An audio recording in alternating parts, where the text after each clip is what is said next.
आणि एक मोठी अपडेट सध्या समोर येते ती म्हणजे उद्योगपती गौतम अदानी सागर बंगल्यावरती दाखल झाले आहेत। मुख्यमंत्री देवेंद्र फडणवीसांच्या भेटीसाठी उद्योगपती गौतम अदानी हे सागर बंगल्यावरती गेल्याचं कळतंय।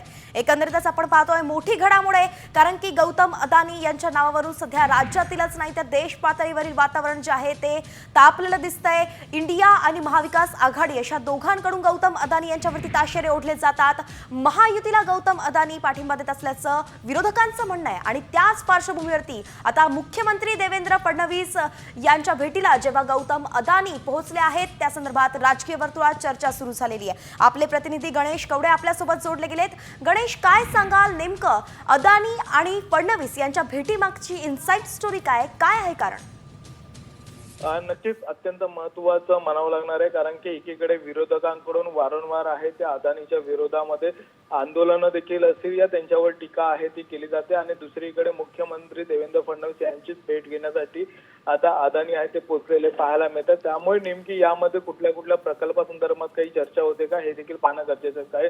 वाढवण बंदर असेल, धारावी प्रकल्प असेल, ही दोन प्रकल्प महत्त्वाचे आहेत आणि या दोन प्रकल्पासंदर्भामध्ये काही चर्चा होते का हे देखील पाहणं आता गरजेचं आहे। धन्यवाद गणेश या सविस्तर अपडेटसाठी। तर एकंदरीतच आपल्याला कळतंय की जे प्रकल्प राज्यामध्ये प्रस्तावित आहेत, सुरू आहेत, त्यांच्या संदर्भातच गौतम अदानी हे देवेंद्र फडणवीस यांच्याशी चर्चा करू शकतात अशी प्राथमिक माहिती सध्या मिळते आहे।